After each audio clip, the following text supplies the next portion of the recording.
¿Cuántos de los que están aquí han hecho alguna locura por miedo? Por miedo. Es más, voy a ser más específico. ¿Cuántos de los que están aquí cuando eran pequeños los corrió una vaca o un toro? Mire, no se me ponga tímido, levante la mano si usted lo corrió un toro o una vaca. ¿A ti te pasó, Héctor? Ajá, ¿y qué hiciste? ¿Dónde corriste? Él corrió por debajo de los pelos de alambre. Pero mire, hay gente que ha saltado por encima de los pelos de alambre. Hay gente que se ha trepado a árboles. Hay gente, mire, que ha corrido como una gacela. Imagínese un toro de sofá. Cebú detrás de usted. Corre cualquiera. Ahora, voy a hacer otra pregunta. ¿Cuántos de los que están aquí han ido a Rincón? ¿O a Mayagüez? ¿O a Cabo Rojo? O a Quebradilla, o a Aguadilla, mejor, Aguadilla. ¿Han ido a algunos de esos pueblos? Rincón, Aguadilla, Mayagüez, Cabo Rojo. ¿Han ido? Qué chévere, muy bien, qué bueno.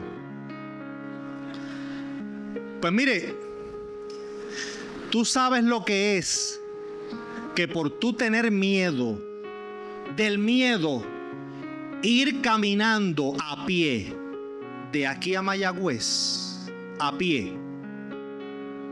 Usted haría eso con miedo. Si usted se encuentra en su casa una culebra de esas que Gongo atrapa, y usted ve la boa esa que mide como 16 pies de largo, ¿usted sería capaz de llegar corriendo a Mayagüez con miedo? Yo creo que sale corriendo de su casa, eso yo lo creo. Pero yo me imagino que cuando llega allá, o al Expreso Chayán, o cuando llega más o menos allí donde está, debajo del puente, yo creo que usted como que, no, hasta aquí está bien. Ya tengo la lengua por fuera. Pues quiero decirle, escúcheme bien, lo dice la Biblia. Elías corrió con miedo de aquí a Mayagüez. El tramo de Dan hasta Berseba son 150 kilómetros. ¿Sabe cuánto mide Puerto Rico? 177. De aquí, de San Lorenzo a Mayagüez, son aproximadamente 150 kilómetros. La distancia que Elías corrió con miedo. ¿Aunque usted no sabía eso? Elías no fue con miedo corriendo de aquí a la esquina. Elías llegó a una distancia aproximada de aquí a Mayagüez. 150 kilómetros desde Dan, donde él se encontraba en el Monte Carmelo, hasta Berseba, que era el sur de Israel. Con miedo. Es mucho. Cuando uno analiza esas cosas, como que uno empieza a ver a Elías desde otra perspectiva. Porque era el profeta de fuego, era el profeta valiente, era el hombre de Dios, que de hecho todavía el pueblo de Israel está esperando a Elías, porque Elías desapareció. Elías se lo llevó un carro de fuego, desapareció en un torbellino, en un carro de fuego. Y al día de hoy Israel, parte de los rituales que celebra el ritual de las copas. Y una de las copas, cuando ellos hacen las oraciones, y una de esas copas es reservada para Elías. Y en la mesa, cuando disfrutan el pan, hay un espacio reservado para Elías. Porque Israel como pueblo, a nivel cultural religioso, ¿verdad? Estoy hablando a nivel religioso, Israel todavía está esperando a Elías. Por eso le preguntaban a Jesús, cuando Jesús le preguntó a los discípulos, ¿quiénes dicen la gente que yo soy? ¿Cuál fue la respuesta a los discípulos, los apóstoles? Bueno, muchos dicen que tú eres Elías, o que eres Juan el Bautista que resucitó. ¿Ah? Porque todavía se está esperando a Elías. Así que Elías era ese tipo de hombre de Dios, fuerte, áspero, rudo, valiente, que se atrevía a decirle de frente a la cara al rey: Israel está mal por tu culpa, y por culpa de tu esposa, y por culpa de tu gente. Se paraba de frente al rey. Mire, Elías tenía el cinturón bien apretadito a la cintura. Sin embargo, después de tal vez la victoria más impactante en todo su ministerio, que fue la victoria en el Monte Carmelo, sintió mucho miedo. Más que miedo, terror. Porque para tú ir caminando, huyendo 150 kilómetros a pie, hay que tener terror, ¿sabes? Hay que tener mucho, pero mucho terror. Y eso fue lo que él caminó, la distancia que él recorrió. Y luego que llega a Beerseba, que llega hasta Mayagüez aproximadamente, camina 40 días y 40 noches adicionales a eso, ¿verdad? Así que fue un recorrido tremendo. Pero en esta hora quiero que observemos cómo Dios tiene cuidado de nosotros en los momentos de mucho temor y mucho miedo. De la misma forma que le ocurre a Elías cuando él está con todo ese temor, cuando él está con el terror, pensando que iba a morir, cómo Dios atendió las necesidades de Elías, pero de una forma bien particular. A veces pensamos que Dios solamente tiene cuidado de nuestro espíritu, nuestra alma, y que solamente nosotros le debemos dar cuenta a Dios solamente por nuestro espíritu, ¿verdad? Nuestra alma, que es donde están nuestras emociones, ¿verdad? Nuestros pensamientos y todo eso. Pero más allá del alma y el espíritu, la Biblia nos muestra un Dios que está atento a todas nuestras necesidades. Fíjense cómo Elías tan pronto llega a Beerseba, que recorre esos 150 kilómetros a pie. No había carro, él no tenía caballo, él no tenía un carruaje, a pie. 150 kilómetros a pie. Llega a Beerseba, llega con su siervo, él tenía a su siervo. Le dice al siervo: quédate aquí, que yo lo sigo. Quédate aquí. O sea que le dio la carta de despido al siervo, porque Elías tenía terror de muerte, él pensaba que iba a morir. Así que él despidió, le dio la carta de cesantía al siervo. Dijo: bueno, aquí está tu liquidación, aquí están tus días por enfermedad, aquí están tus vacaciones, coge el cheque, gracias por todo, nos vemos, porque yo ya mismo me muero. O me matan o algo va a pasar conmigo, porque Jezabel puso precio a mi cabeza. Despide al siervo, sigue de camino a Horeb. Desde Horeb hasta de Beerseba hasta el monte Horeb, que era donde estaba el monte Sinaí, hay cientos de kilómetros más, cientos. Así que Elías se emprende el recorrido de ahí en adelante solo, y en el camino ve un arbusto. Hay algunas traducciones que dicen que era un enebro, pero no era un enebro. Era un arbusto que nace en el desierto, que echa unas espigas delgaditas y echa flores también, florece. Y Elías ve ese arbusto y se echa debajo de él. ¿Para qué? ¿Para descansar? No, para morir. Porque él pensaba: o Jezabel me alcanza y me quita la vida, y si no es así, yo quiero ya acabar con esto, yo quiero acabar con esta angustia. Cuando una persona quiere dejar de vivir, es porque ha perdido toda esperanza. Es porque ha perdido la fe. Es porque ha perdido la confianza. Es porque ha perdido toda esperanza de victoria. Y todo el panorama que ve, lo ve negro, lo ve oscuro. no ves salida. Es como cuando una persona cae en un pozo profundo, en un hoyo bien profundo,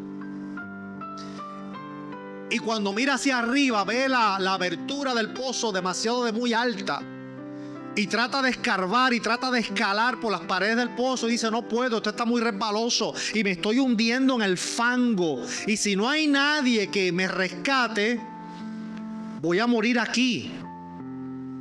Es ese sentimiento donde no hay escapatoria.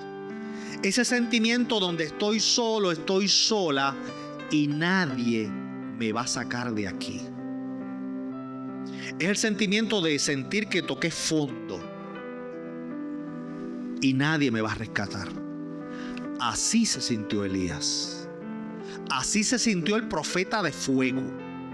El hombre que por una oración Dios cerró el cielo y no llovió. El hombre que por una oración Dios hizo descender fuego del cielo. El hombre que convenció al pueblo para tumbarle la cabeza a 450 profetas de Baal y 400 profetas de Aserá. El hombre que se enfrentó a Acab, a Jezabel, su esposa, que era profeta de Aserá o sacerdotisa de Aserá. Ese hombre valiente, fuerte, que Dios escuchaba, ahora siente que no tiene escapatoria, que el mismo Dios lo abandonó. ¿Cuántas veces nosotros nos hemos sentido así? Eso no es falta de fe, amado. Eso significa que tú eres un ser humano. Significa que tenemos el tesoro de la salvación en vaso de barro. Significa que somos frágiles, somos débiles. Significa que dependemos del Señor, porque por nuestras propias fuerzas no vamos a poder. Significa que siempre tenemos que depender de Dios. Porque no se trata de lo fuerte que tú eres, no se trata de la experiencia en el evangelio que tú tengas, no se trata del conocimiento bíblico que tengas, no se trata de nada de eso. Se trata solamente de depender única y exclusivamente de Dios. Aferrarnos al Señor. Cuando lleguen esos momentos a la vida, que probablemente les ha llegado y muy probablemente van a seguir tocando a la puerta mientras estemos en esta naturaleza, esos momentos van a tocar a la puerta de nuestro corazón, porque ninguno de los que estamos aquí, incluyéndome a mí, estamos exentos del dolor. Ninguno de los que estamos aquí estamos exentos del sufrimiento, y ninguno de los que estamos aquí estamos exentos de que en algún momento dado nos sintamos solos y solas. Los 12 apóstoles tenían al mejor maestro del universo, y a la hora de la verdad, unos lo negó 3 veces, otros lo vendió y lo traicionó, y los demás salieron corriendo como gallinas. Salieron corriendo como guinea. ¿Cuántos de aquí han tenido guinea? ¿Cuántos de aquí han tenido guinea o han visto guineas en el campo? ¿Y cuántos han tratado de agarrar una guinea? Los que no saben lo que es una guinea, que son del pueblo solamente. Yo soy del pueblo, pero yo sé lo que es una guinea. Eso es como una gallinita. Sí, la carne es como oscura. La carne es como negra, como oscurita la carne. Es como una gallinita. Y hace como un sonido bien particular. Porque no hace coco. Hace como choplá, algo así. Un sonido bien particular. Pero mira, esa gallinita corre. Trate de agarrar una gallinita de esa. Por eso hay un refrán de antes que decía: corre como guinea. Trata de agarrar una para que usted vea. Pues en esos momentos que mire, que sentimos que queremos salir corriendo como guinea y que nadie nos alcance, debemos recordar de que hombres como Elías también. Elías corrió como guinea. corrió como guinea, 150 kilómetros. Elías corrió y tuvo miedo, terror de muerte. Pero mire qué interesante. En ese trayecto que él sale de Beerseba al Sinaí, que de hecho son más de 150, de Beerseba, de Dan a Beerseba son 150 kilómetros. Pero de Beerseba al monte Sinaí o al monte Horeb son más de 150 kilómetros, más. Y en ese trayecto él ve ese arbusto, se echa debajo del arbusto para morir. Y entonces, si Dios fuera yo o si Dios fueras tú, ¿qué tú harías? ¿Qué yo haría? Me le aparezco a Elías y le digo: mira, sinvergüenza, falta de fe, ¿qué te pasa a ti? ¿O acaso tú no viste cómo yo hice descender fuego del cielo? ¿O acaso tú no viste cómo yo te di la fuerza y le tumbaste la cabeza a aquellos 450 profetas de Baal? ¿O acaso tú no viste cómo yo cerré el cielo cuando tú oraste y escuché tu clamor y tu oración? ¿Qué es lo que te pasa a ti? Acaba y levántate. Eso hubiera sido yo o hubiera sido tú. Pero gracias al cielo, gracias a Dios que Él no es como nosotros. ¿Sabe qué hizo Dios? No le dio un jalón de oreja, no le dio un speech, no le dio una cogida de cuello, no le dio un sermón, un regaño por falta de fe. Mandó un ángel, no para que el ángel peleara por él. A mí me llama la atención y pienso en ese ángel, porque yo digo: wow, tú sabes lo que tú ser un ángel. Un ángel, que la Biblia describe a los ángeles como que son espíritus ministradores a favor tuyo y a favor mío, que Dios los utiliza para hacer su voluntad y para llevar mensajes y para hacer diferentes designios. Pero también la Biblia dice que los ángeles en términos de creación son un poco más grandes que los seres humanos, ¿verdad? En términos de poder, de capacidad. Están en esa escala de creación un poquito más arriba que los seres humanos. Eso dice el libro de Hebreos. Los ángeles son poderosos.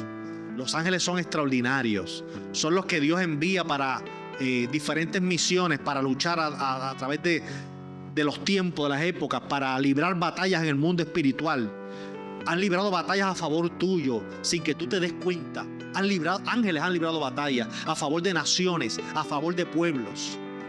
Dios ha enviado ángeles para ejecutar su voluntad a través de la historia. Los ángeles son poderosos, son extraordinarios, son seres con una inteligencia y una capacidad que está por encima de nosotros. Tú imagínate ser un ángel. Vamos a utilizar un poco la imaginación.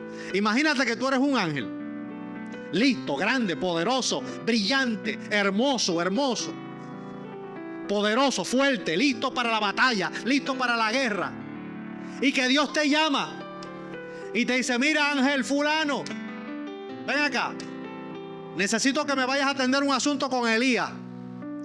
Yo me imagino que si tú eres un ángel, porque si yo fuera un ángel, yo diría: bueno, pues déjame preparar la armadura, déjame preparar la espada, déjame preparar las armas. Dime, Señor, con qué ejército tengo que enfrentarme para defender a Elías. ¿A quién tengo que enfrentarme? Que si tengo que enfrentar al mismo Satanás, lo enfrento. No es para que me le hagas el desayuno a Elías. ¿Qué? ¿Cómo? Ángel, yo, sí, para que me le hagas el desayuno a Elías. No es para que lo defienda, no es para que derribe un ejército, porque en la Biblia ha habido ángeles que han destruido ejércitos completos. Un ángel no es para que destruya un ejército, no es para que haga un designio en el cielo, no es para que haga llover, no es para, no, para que me le hagas el desayuno a Elías y me le sirvas agua en un vaso. Interesante, ¿verdad? Ese es el Dios que tú y yo le servimos. que Dios, en vez de enviar un ángel para darle un speech a Elías, para darle una reprimenda, para darle un regaño por su falta de fe, Dios envía un ángel a Elías simplemente para darle de comer y darle agua. No era para atender una necesidad espiritual, era una necesidad física, porque Elías había caminado más de 150 kilómetros a pie. Ese hombre estaba gastado físicamente y a nivel emocional, estaba cansado. Ese hombre no tenía fuerza. Así que Dios atiende lo más básico. Ese hombre necesitaba comer y necesitaba agua, necesitaba fuerza física. Y el ángel llama la atención que el texto utiliza la palabra de que el ángel levanta a Elías, pero da la impresión de que fue un llamado delicado. Fue un llamado de que fulano, Elías, levántate, come. No fue una reprimenda. Y Elías come pan y bebe. ¿De dónde aquel ángel sacaría el pan? Yo me pregunto también, es que yo me hago muchas preguntas. Yo leo la Biblia y me sigo cuestionando y sigo haciéndome preguntas. ¿De dónde aquel ángel saca el pan? Estaba en el desierto. No creo que en ningún desierto haya una panadería. No creo. Porque si abren una panadería en medio del desierto, quiebra. No creo. Si no hay ninguna panadería en el desierto, aquel ángel tuvo que haber hecho el pan. ¿Usted no se ha preguntado eso? Porque ¿de dónde sale el pan? ¿De dónde? ¿Ah? Porque el único que yo veo en la escritura que tiene poder de crear es Dios. Por eso Satanás le dice a Cristo en el desierto: convierte estas piedras en pan. Porque Satanás reconoció el señorío de Cristo, sabía con quién estaba hablando, que estaba hablando nada menos que con el verbo eterno de Dios, el que participó de la creación, el que a través de él fue creado el cielo y la tierra, el universo y todo lo que fue creado. Y Satanás reconoció ese verbo y le dice: no, tú eres el verbo creador, convierte estas piedras en pan. Satanás sabía con quién se estaba enfrentando y sabía que Cristo podía convertir las piedras en pan y convertir a Satanás en salchichón y comérselo con el pan. O convertir a Satanás en montadilla y comérselo con todo y pan. Satanás sabía eso. Pero la Biblia nos revela que ningún ángel tiene poder creativo. Así que si la Biblia no me revela que los ángeles tienen poder creativo, o el ángel compró el pan, o el ángel hizo el pan. Y eso me lleva a otra pregunta: ¿de dónde los ángeles aprendieron a hacer pan? Porque una pregunta te lleva a la otra. Y eso me lleva, probablemente. Y eso me lleva al Éxodo. El pueblo, cerca de 3 millones de personas en medio del desierto, tenían hambre. Allí no había McDonald's, no había Burger King, no había Wendy, no había Church. Allí no había nada de eso.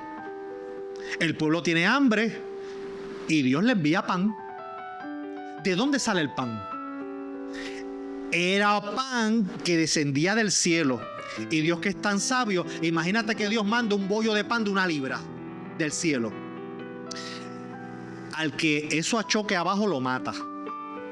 1 libra de pan que descienda del cielo, si a ti te cae en la cabeza, te mata por la velocidad que eso baja.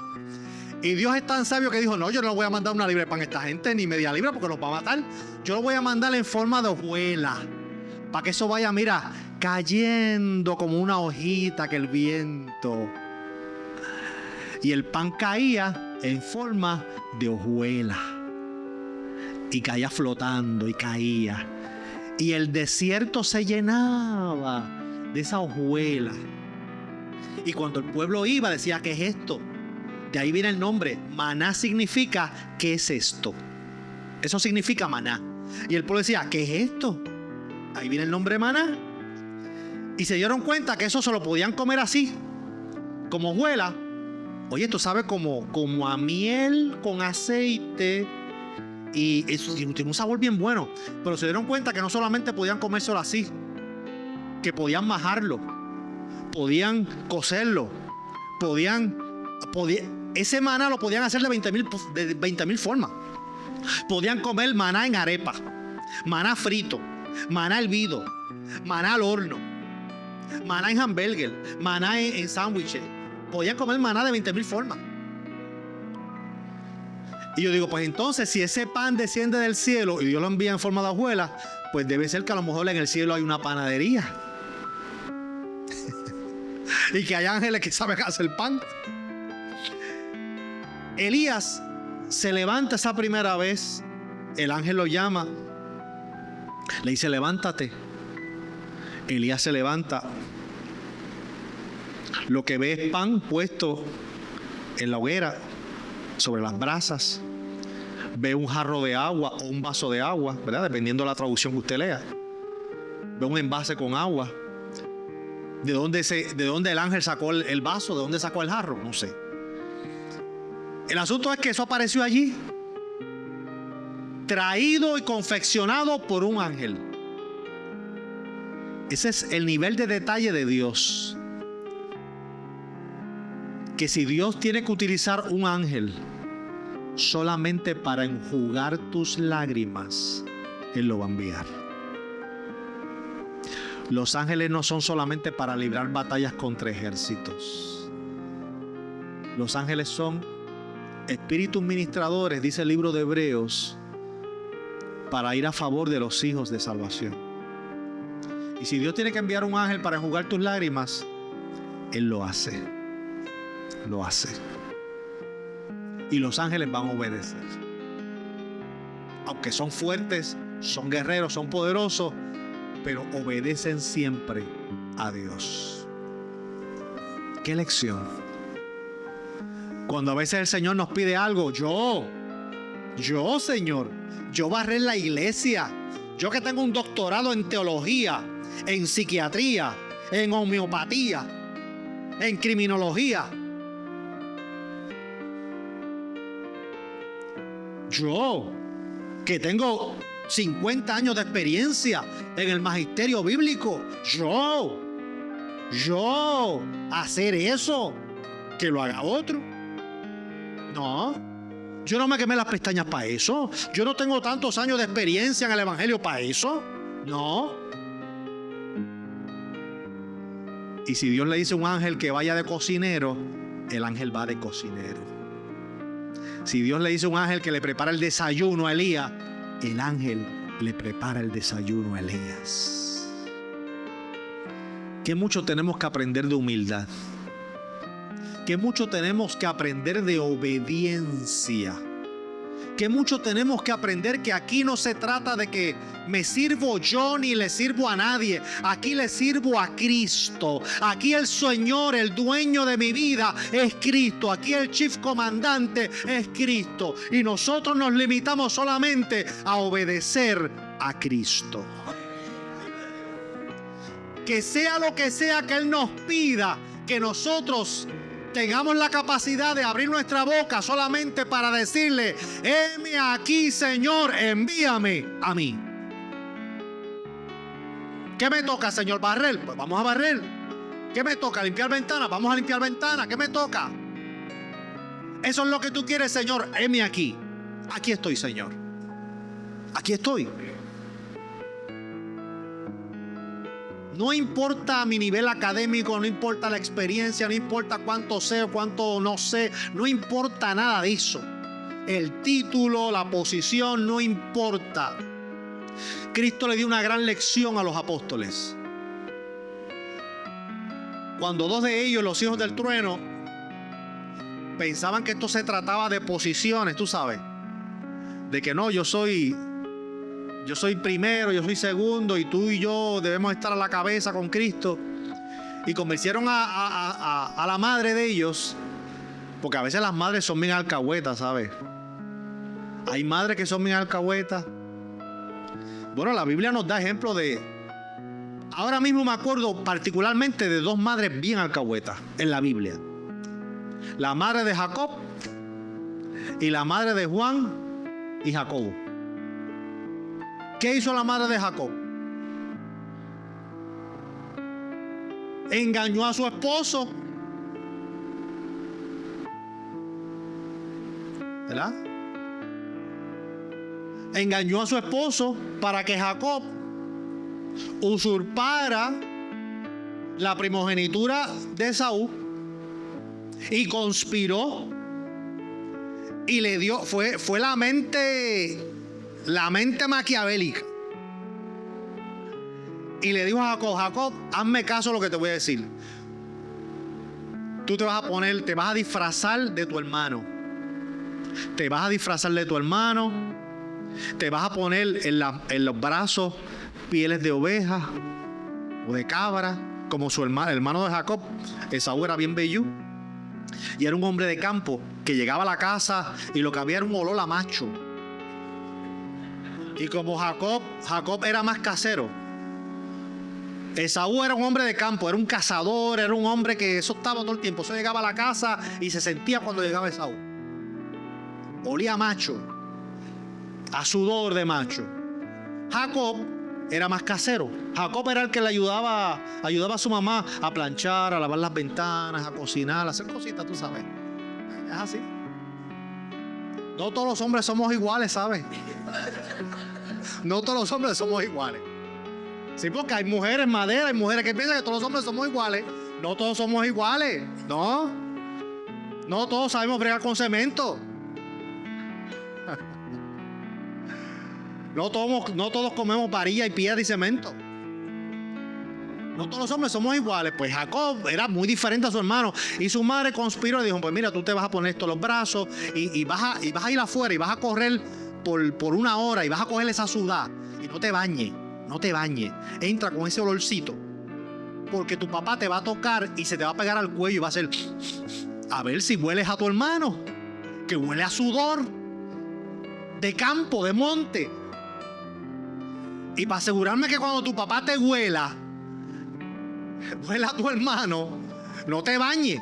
Vete a sudar por ir para abajo y no te bañes. Pero la idea fue de la madre. La idea fue de Rebeca. Y tal vez usted dirá: bueno, pastor, pero es que eso era plan de Dios. Bueno, ahí Dios tiene propósitos con nosotros, pero a veces hacemos las cosas a nuestra manera, no a la manera de Dios. Y aunque yo pienso que Jacob era el que iba a heredar la primogenitura, pero lo hizo no a la manera de Dios, lo hizo a su manera. Y eso le costó tener que salir corriendo y tenerle miedo a su hermano, que su hermano lo estaba buscando después para matarlo. ¿Ve? Porque traicionó a su hermano y traicionó a su padre y le mintió. Y Dios no se vale de la mentira. Dios no se vale del engaño para bendecirte. Porque Dios es un Dios veraz. Dios es un Dios de justicia. Dios es un Dios de verdad. Y la bendición que Dios tiene para ti te la va a dar a través de la justicia y la verdad. Dios no te va a incitar a ti a que tú mientas para darte una supuesta bendición. Porque Dios no se complace en el pecado, dice la Biblia. Y si tú tienes que mentir y si tú tienes que engañar para obtener una bendición, eso no es bendición. Eso es que te saliste con la tuya. Pero no llames a eso bendición. La bendición de Dios es cuando la obtenemos a través de la verdad, diciendo las cosas como son. Y aún a pesar de eso, Dios nos bendice. Si tienes que decir la verdad en el banco para que te den el préstamo, di la verdad. Que probablemente diciendo la verdad no te den el préstamo, pero si Dios dice que sí, es que sí. Si Dios dice que sí, es que sí. Tú ves siempre con la verdad. Siempre. Y entonces, la otra madre que yo veo así en la Biblia, pues es la mamá de Jacobo y Juan, que convencieron a su mamá. Eso no fue asunto de la mamá, ¿sabes? Es que ellos convencieron a su madre. La madre fue la alcahueta que le hizo la petición a Jesús: Señor, vengo con una petición ante ti. Yo quiero que cuando tú vengas en tu reino, que mis 2 hijos,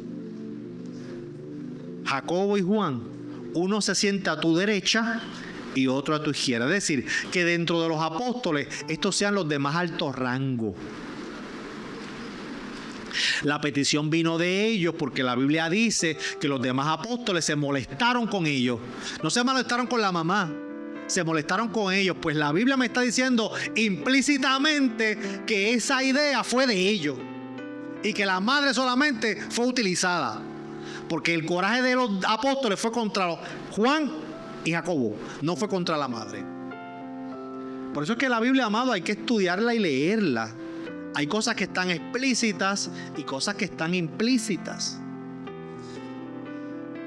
Y hay madres así. Y entonces vemos en la Escritura que a pesar de que nosotros pasamos por momentos donde quizás sentimos que nuestra vida está en riesgo y sentimos mucho miedo, mucho temor, pero Dios tiene compasión de nosotros. Y el Señor está atento a todas tus necesidades. Recuerdo yo hace muchos años, este testimonio yo lo he dado en varias ocasiones, pero para aquellos que nunca lo han escuchado, hace muchos años, yo trabajaba para las empresas Mazó. ¿Se acuerdan esas empresas Mazó que existían hace muchos años? Yo trabajaba para las empresas Mazó en Calley. Estoy hablando para el 92. Sí, pues yo estaba recién casado, 92. Eso fue en el 92. Y yo recuerdo que era un día de cobro. Creo que era un viernes. Y algo bien bonito de esa empresa que tenía era que cuando llegaba el bono de Navidad, don Gildo Mazó, que era el dueño, el presidente de las empresas, él iba personalmente a cada empleado y le daba el bono, personalmente. Y le decía feliz Navidad, y le decía 2 o 3 palabritas buenas, y que eso era bonito, que el mismo presidente iba personalmente a cada empleado, le daba su bono. Pero recuerdo que ese día era un día de cobro. Yo cobraba por cheque. En aquel momento no existía ATH móvil. En aquel momento, y miren, no es que yo soy viejo, que eso es reciente. No se haga, usted sabe que ATH móvil eso es reciente. No se haga. No se haga el joven. No se haga el joven. Que eso es reciente. Pues se pagaba solamente con cheque. Y yo me acuerdo que ese día yo fui pelado. Sin un chavo en el bolsillo. Y era la hora del almuerzo. Yo tenía hambre. No tenía chavo. Lo que tenía era un cheque. Y no me daba tiempo de ir a cambiar el cheque porque quedaba muy lejos de la ferretería. Pero algo me dijo. Yo sentí una voz en mi corazón. Me dijo, vas a ir a tal lugar. Un lugar donde hacen hamburguesas que tiene una letra M. Una letra M amarilla. Que hay un payaso allí que vende hamburguesas. Un tal Ronald. Y me dijo, vas a ir a ese lugar y vas a pedir almuerzo. Mire qué locura. Mire qué locura. Y yo voy allí con un cheque. Era lo único que tenía. Y yo veo que está la fila y me voy por un lado de la fila, por una esquinita. En fe, esto fue un acto de fe. Obedeciendo lo que yo sentí en mi corazón. Y le digo a uno de los empleados, me acuerdo de una muchacha, le digo, mira, está el gerente, ¿puedo hablar con el gerente? Y va y busca al gerente. Y el gerente me saluda, ajá, dígame. Y le dije, mire, aquí cambian cheque, cogen cheque. Yo sabía que no, pero tenía que hacer la pregunta. Me dice, no, aquí no se cogen cheque ni no aceptamos cheque. Pero inmediatamente que él me dice no aceptamos cheque, ¿sabe qué me preguntó? ¿Qué tú quieres comer? Él me preguntó qué yo quería comer. Pues yo miré la pizarra. Pues yo quiero este combo, yo quiero esto y quiero un mantecado. ¿Quién lo manda a preguntar? Pues yo pedí completo, el almuerzo completo. Y yo veo que él se va, busca una bandeja y me sirve todo lo que yo pedí. Todo me lo sirve. Y me lo entrega. Y yo le digo, mira, yo trabajo aquí en Mazó. Cuando yo cambie, yo vengo a traerte, dame el recibo que yo vengo y te traigo. Y me dice, no me tienes que pagar nada. No me tienes que pagar nada. Buen provecho. Dios atiende tus necesidades básicas. ¿Tienes hambre? Dios atiende tus necesidades básicas. ¿Tienes sed? ¿Necesitas un par de zapatos? Dios atiende tus necesidades básicas. ¿Necesitas dónde vivir? Dios atiende tus necesidades básicas. Dios no solamente está atento a tu alma, a tu espíritu. Dios no solamente está atento a tus necesidades espirituales. Él está atento a todas tus necesidades. A todas. Todas. Y Elías tenía hambre, estaba débil, estaba cansado, agotado. ¿Qué le hacía falta? Pan y agua, comer. Dios envía al ángel. Elías abre los ojos, ve el pan, come. ¿A qué habrá sabido ese pan? Me pregunto yo.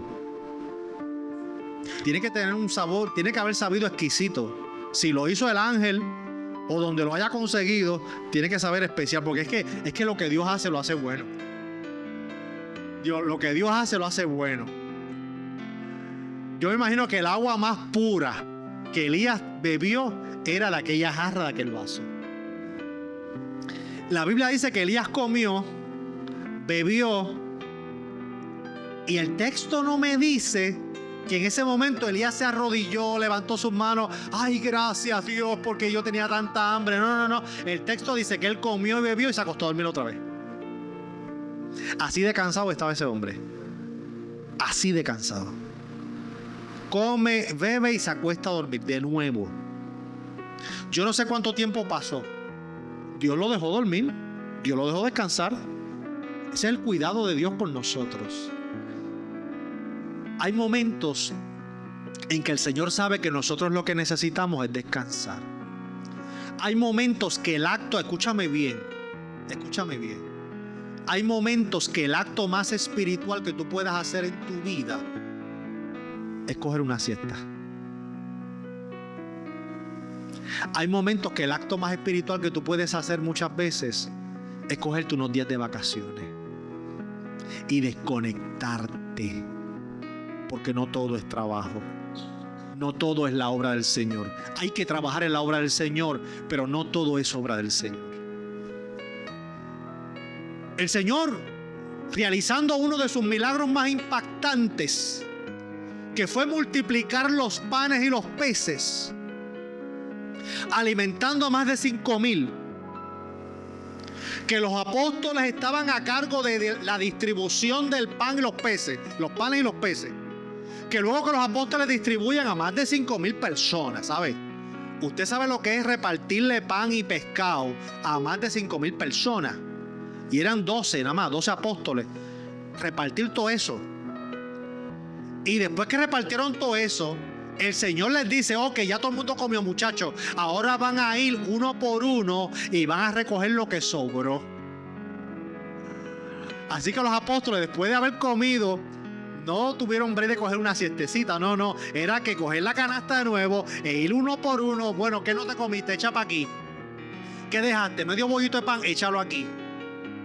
El Señor los mandó a recoger de nuevo lo que sobró. Así que fue mucho trabajo.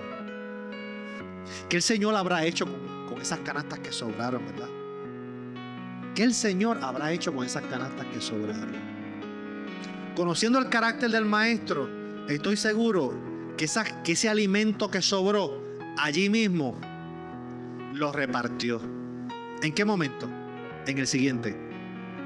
Cuando los discípulos traen, los apóstoles traen lo que sobró, el Señor los recibe y le dice a los 12 apóstoles, muchachos, yo me voy a quedar aquí despidiendo a la multitud, más de 5,000 personas que habían allí. Yo me voy a quedar aquí despidiendo a la multitud y ustedes se me van a ir por ahí cuesta abajo, van a llegar a la orilla del mar. Se me van a montar en una barca y se van a ir ustedes solitos hasta la otra orilla. ¿Para qué? Para que los apóstoles descansaran. el Señor le dijo: ustedes se van a montar en la barca, van a llegar hasta la otra orilla y me van a esperar allá. Tranquilos, muchachos, que yo me encargo de despedir la multitud. Y mientras los discípulos se montaron en la barca y se fueron a descansar, Jesús se quedó despidiendo a la multitud, y por lógica tengo que pensar que se quedó distribuyendo a las familias todo lo que había sobrado de los panes y los peces. Por sentido común. Aunque el texto no lo diga específicamente, pero el sentido común me dice que para algo Jesús mandó a recoger lo que sobró. No era para botarlo, era para repartirlo mientras él despedía a la multitud, y los apóstoles se montaron en la barca hasta la otra orilla para él dormir. Para ellos dormir, perdón, ellos, no Jesús. Así que vemos a Jesús en el Nuevo Testamento que también se preocupa para que sus apóstoles tengan un momento de descanso, tengan un momento de reposo, y que ellos puedan desconectarse del rigor y del trabajo evangelístico. Porque Dios sabe que tú no eres una máquina. Dios sabe que tú no eres de piedra. Y aunque tú fueras una máquina, las máquinas después de horas de trabajo hay que apagarla y hay que engrasarla y hay que aceitarla, porque si no explotan, se queman. Con todo y que tú fueras una máquina. Por eso Dios estableció el día de reposo. ¿Para qué es el día de reposo? Dios lo establece en el Génesis. ¿Sabe para qué es el día de reposo? No es para vivirlo como mucha gente por ahí lo vive, que lo están haciendo mal y lo malinterpretan. Hay gente que dice: no, es que nosotros somos sabáticos. Hay cristianos, ¿verdad? Dicen: nosotros somos sabáticos y los cultos damos sábado. Pero que eso no fue lo que Dios mandó. Dios mandó un día de reposo. Y un día de reposo es que tú no puedes hacer nada. No puedes guiar un carro. Mira, aquí está el hermano, mi abuelo. Es mi abuelo, pero parece casi hermano mío. Usted lo mira, somos, mira, casi igual de jóvenes, parecemos hermanos. Pero es mi abuelo. Mi abuelo tuvo una experiencia hace muchos años en Estados Unidos, donde él testificaba en una escuela bíblica que él iba caminando por la calle y un rabino, un hebreo, un israelita, lo llama. Un rabino lo llama. Y él va para allá a ver qué quería el rabino, un israelita, en una sinagoga. Y él ¿sabe para qué el rabino lo estaba llamando? ¿Sabe para qué lo estaba llamando? Para que él le encendiera las luces. Porque un israelita el día de reposo no puede hacer ni siquiera esto. No puede. Porque hacer esto es trabajo. Eso es día de reposo. Por lo tanto, los que dicen que no, nosotros celebramos el día de reposo y damos culto. Si tú vas a dar un culto un día de reposo, tú no puedes ni siquiera coger un micrófono, porque esto que yo estoy haciendo, esto es trabajo. Ellos no lo pueden hacer. Así que Dios establece el día de reposo para descansar. No es para dar culto, ni para hacer ningún tipo de trabajo, ni para guiar un carro, para hacer nada. Simplemente para descansar.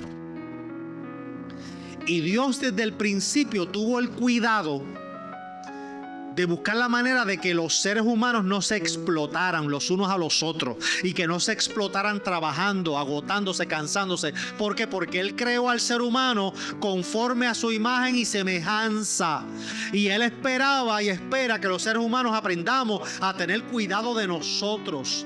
Y hay momentos, amados, que nosotros pensamos, ¿verdad?, de que hay que trabajar y hay que hacer muchas cosas, pero pensamos que somos máquinas de trabajo y hay que seguir trabajando y descuidamos nuestra vida, descuidamos nuestro cuerpo, descuidamos nuestra mente, y parte de nuestro cuidado espiritual es también saber descansar. Parte de nuestro cuidado también es saber desconectarnos. ¿Cuántos de los que están aquí cuando van a dormir que se acuestan es con el celular en la mano? Y se acuestan y siguen scrolleando y buscando. Ay, déjame ver en Facebook, déjame ver qué veo en Facebook, déjame ver qué veo en Instagram, déjame ver qué veo en TikTok. Y se acuestan con el celular en la mano. Mire, se levantan con el celular en la mano y se acuestan con el celular en la mano. Y si se levantan a las 2 de la mañana para ir al baño, antes de ir al baño chequean el celular. Estamos en una sociedad, amado, que tenemos que aprender a desconectarnos. Desconectarnos. Como yo les digo, no todas las llamadas que entran al celular usted tiene que cogerlas. No todas las llamadas, no todo es prioridad. Cada vez que suena el celular usted no tiene que correr a cogerlo. Hay llamadas que son prioridad, hay llamadas que no. ¿Sí? Pero si usted, cada vez que suena el celular, usted coge la llamada, usted se está volviendo esclavo de esto. Y se está volviendo esclavo de otra gente. Está permitiendo que otras personas controlen tu tiempo, te quiten tu energía, te quiten tu tiempo. Y uno tiene que aprender a soltar, uno tiene que aprender a desconectarse. Y eso también tiene que ver con nuestra espiritualidad. Y fue lo que Dios hizo con Elías. Al segundo toque, el ángel vuelve y le dice: Elías, levántate, come y bebe, porque el largo camino te resta. Elías come y bebe y emprende camino. Y el ángel desapareció y Elías emprendió la marcha. ¿Hacia dónde? Hacia Oreb. Cuando llega a Oreb, el texto dice que Elías se metió en la cueva, o en una cueva. Pero muchos eruditos entienden, buscando esas raíces hebreas en el texto original, muchos eruditos entienden de que la palabra que aparece ahí, que Elías se metió en una cueva, la traducción correcta es que Elías se metió en la cueva, dando a entender que donde se metió Elías era una cueva que ya era conocida. ¿Conocida por quién? Cuando retrocedemos varios libros atrás, que en el Éxodo Moisés le dice a Dios: yo quiero verte. Y Dios le dice a Moisés: Moisés, tú no me puedes ver, porque si tú me ves te mueres, porque carne y sangre no pueden verme, tú no puedes resistir. Así que vamos a hacer lo siguiente, Moisés. Yo te voy a esconder en la peña. Había una abertura, como una especie de hueco, de caverna, de cueva, en una peña. Esa era la cueva. Y Dios le dice a Moisés: yo te voy a... métete ahí en esa abertura, en esa cueva, y cuando yo pase, yo voy a poner mi mano, y cuando yo la quite, tú vas a ver la silueta como si fuera mi espalda. Dios no tiene espalda, Dios es espíritu. Pero Dios, para que Moisés pudiera verlo, pues Dios permite que Moisés viera la forma de una espalda. Pero Dios no tiene espalda, ni tiene cuerpo. Dios es espíritu. Y muchos eruditos entienden que esa cueva donde Elías se metió es la misma hendidura donde Moisés se había metido. Y que Dios permitió que Moisés viera la espalda de Dios. Así que Elías se mete en esa cueva. Y Elías está esperando instrucciones de Dios. Y en ese momento Elías escucha algo familiar. ¿Qué era? Un viento, un terremoto, un estruendo, hay un fuego. Todo eso era conocido para Elías, porque Elías era conocido como el profeta de fuego. Elías era conocido como un profeta de acción. Elías sabía que Dios se manifestaba a través del terremoto, a través del viento recio, a través del fuego. Él lo había visto, había sido testigo de eso. Así que Elías, tan pronto ve toda esa manifestación poderosa, está a la expectativa y dice: aquí viene, ahora es, aquí viene, llegó papá, ahora viene a hablarme, ahora viene a consolarme, aquí llegó. Pero pasa el terremoto, pasa el viento, pasa el fuego y nada. Y muchas veces, así mismo, amado, las expectativas que tenemos de Dios no se cumplen. Y pensamos que Dios nos falló. No es que Dios no te falló. Es que lo que tú estabas esperando de Dios no se cumplió. Porque Dios no se va a ajustar a tus criterios. Dios no se va a ajustar necesariamente a tus expectativas. Porque Dios contesta a través del fuego, pero Dios también contesta en el silbo apacible. Dios contesta en gloria, pero también Dios contesta en la quietud.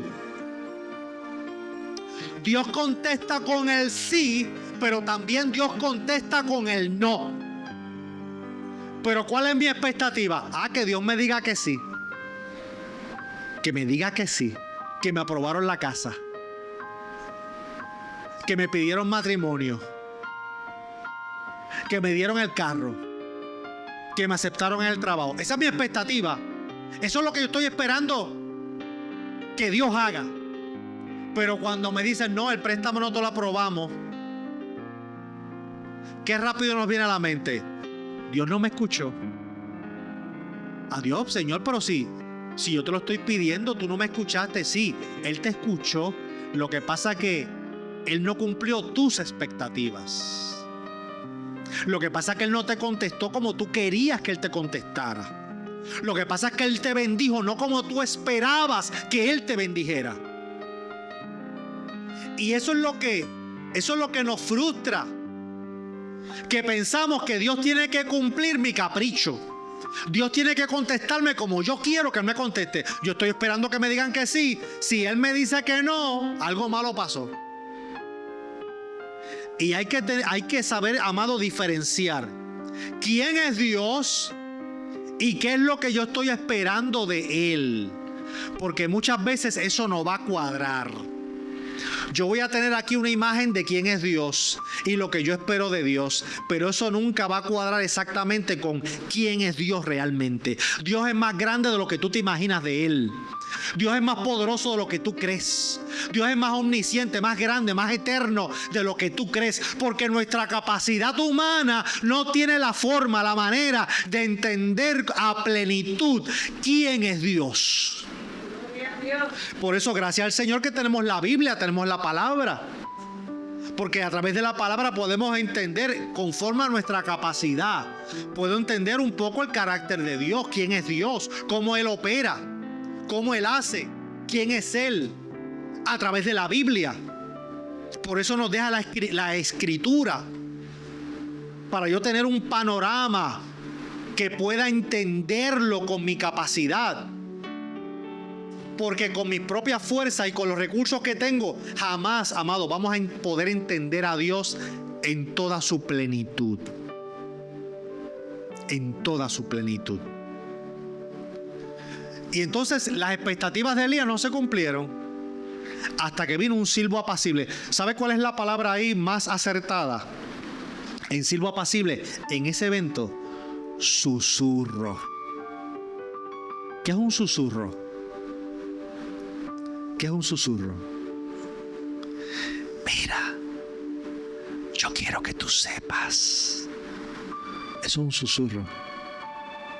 En ese susurro fue que Dios le habló a Elías. Yo me imagino que eso a Elías le explotó la cabeza. Porque Elías, el profeta de fuego, estaba esperando que Dios a través de aquel terremoto le hablara con voz de trueno. Elías, ¿qué haces ahí? Y que Elías, cuando escuchara esa voz, comenzara a temblar la tierra. Y que fuera como un torbellino de viento, como algo estrepitoso. Pero cuando Dios comenzó a hablarle a Elías, Elías, ¿qué haces ahí? Un susurro. Yo imagino que eso explotó la cabeza de Elías. ¿Pero qué es esto? Ese es Dios.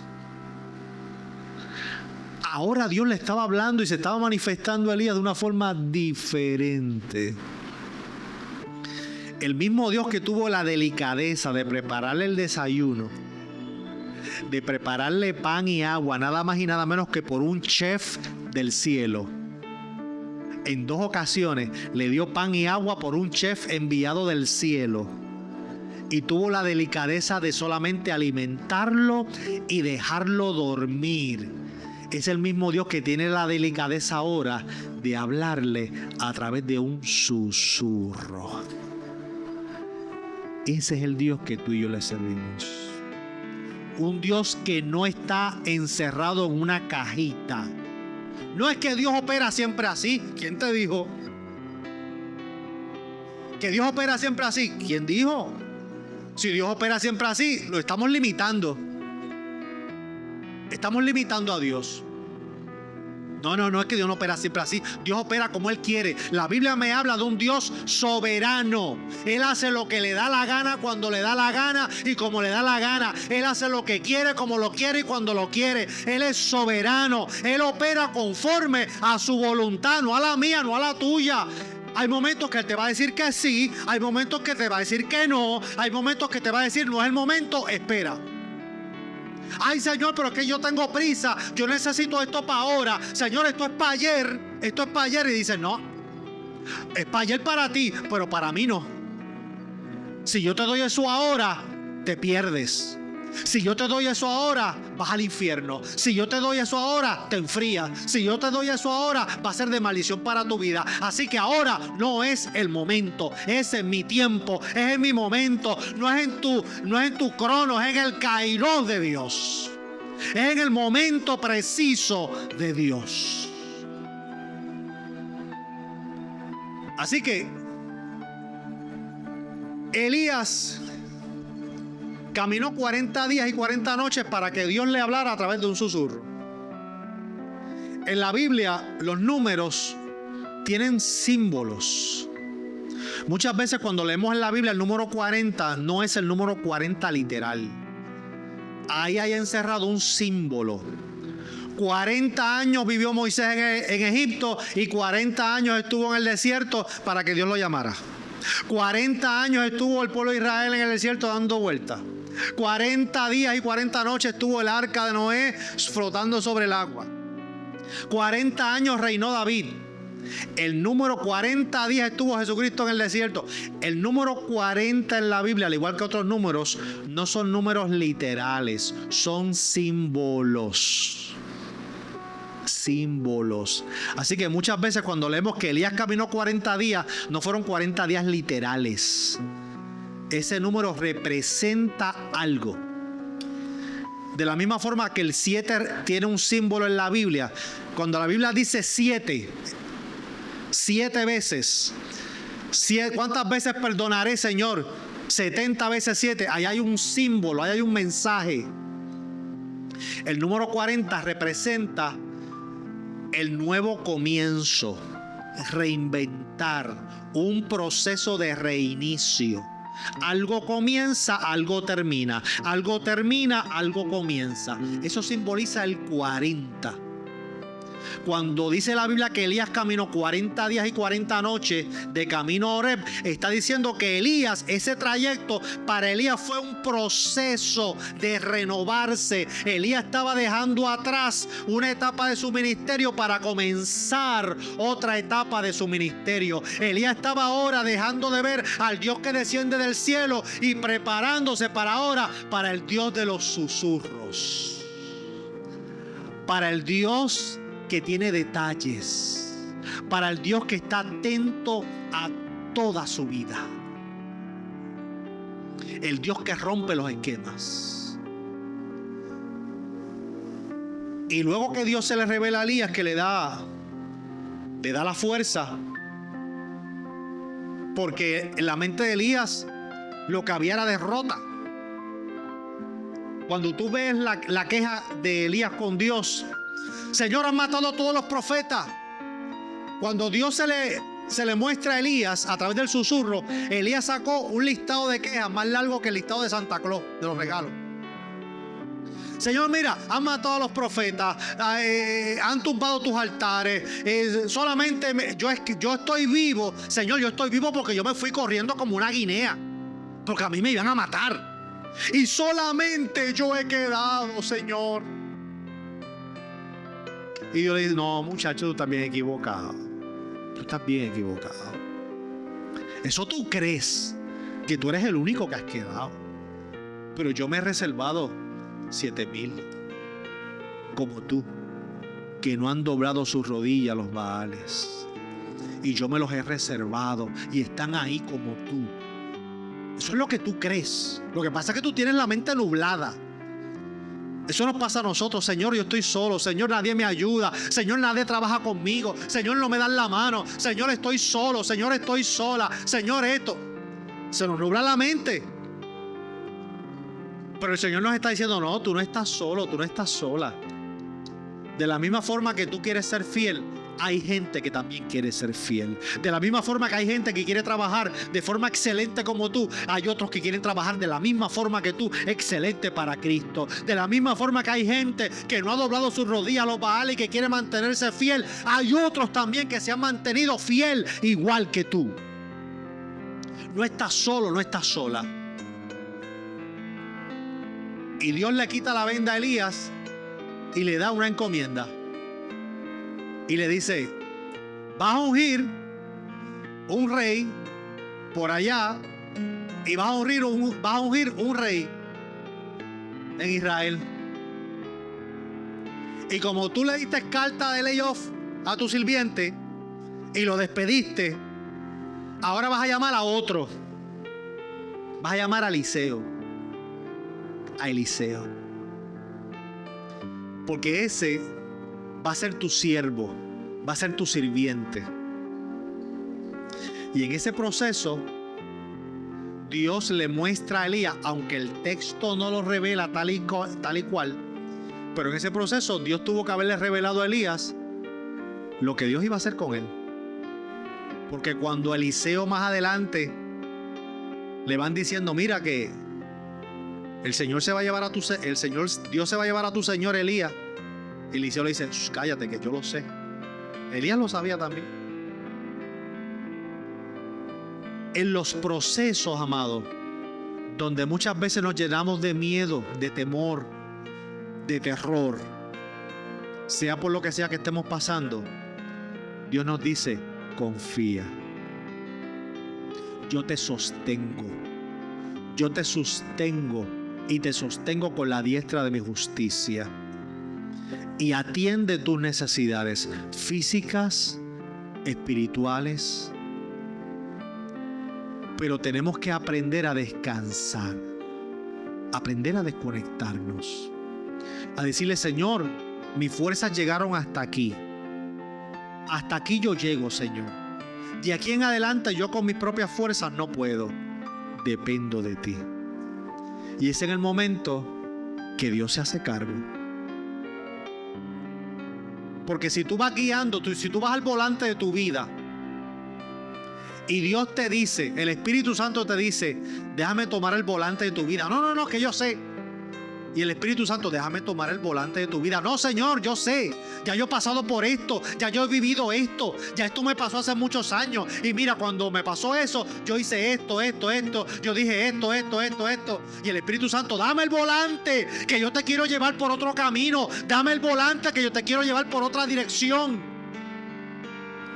Pero hasta que no soltemos el volante de la vida y dejemos que el Espíritu Santo tome el volante y dirija nuestra vida y nos lleve hacia toda verdad y hacia toda justicia, y que nos guíe, que nos lleve, que nos encamine, hasta que no hagamos eso, no vamos a experimentar, aleluya, situaciones diferentes. No es que vamos a experimentar resultados distintos. Alguien dijo en alguna ocasión: locura es hacer lo mismo esperando resultados diferentes. Locura es hacer lo mismo y esperar resultados diferentes. Y muchas veces hacemos eso. Hacemos lo mismo. Oramos, pero no soltamos el volante. Señor, ayúdame, pero no soltamos el volante. Señor, ayúdame. Aquí está el volante.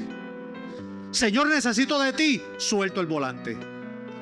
Señor, necesito tu socorro. Suelto el volante. Dejo que tú operes en mi vida de aquí en adelante. Dejo que tú hagas que de aquí en adelante tengo que soltar el control para que Cristo, el Espíritu Santo, tome el control de nuestra vida. Yo tengo que aprender a soltar el control y dejar que Él haga, dejar que Él opere, dejar que Él se glorifique en nuestra vida. Pero muchas veces el mismo miedo, el mismo temor nos lleva a aferrarnos al volante de nuestra vida y decir: no, Señor, es que si yo suelto esto, me muero. Si yo suelto esto, va cuesta abajo. Si yo suelto... Pero ¿quién te dijo a ti que se trata de tu fuerza? ¿Quién te dijo a ti que eso se trata de tu intelecto? ¿Quién te dijo a ti que esto se trata de ti? Esto se trata de que Dios esté presente en la barca. Esto se trata de que el capitán esté en el timón de nuestra vida. Esto se trata de que Cristo esté presente en nuestra barca, y no importa que sople el viento, que la barca zozobre, no importa que ruja el mar. Si Cristo está en la barca, no hay quien hunda la barca, no hay quien haga pedazos la barca, no hay quien desvíe la barca, porque Cristo está presente. Él tiene el timón de tu vida, Él tiene el comando de tu vida. ¿Por qué tener miedo? Que Puerto Rico va a temblar, lo están diciendo todos los profetas de agua dulce y de agua salada. ¿Qué va a temblar Puerto Rico? Y bueno, pues tú prepara un bultito con agua, ten tus abastecimientos. ¿Qué más tú puedes hacer? Más nada. Más nada. Vivir con miedo. ¿Por qué? ¿Por qué? ¿Por qué vivir con miedo? ¿Qué nos dice el texto sagrado? Para ti y para mí, el vivir es Cristo y el morir es ganancia. Ganancia. A menos que tú no sepas que un día tú te vas a morir. Y si tú no sabes que un día te vas a morir, pues te tengo que dar la mala noticia. Un día de esto, tú te vas a morir. Sea hoy, sea mañana, sea el año que viene, sea de aquí a 10 años, de eso no te libra nadie. Nadie te libra de eso. El único que venció la muerte está a la diestra del Padre. El único que venció la muerte, tal vez en algún momento dado de nuestra vida, con voz de mando, con voz de arcángel y con trompeta de Dios, descienda del cielo y diga: sube acá.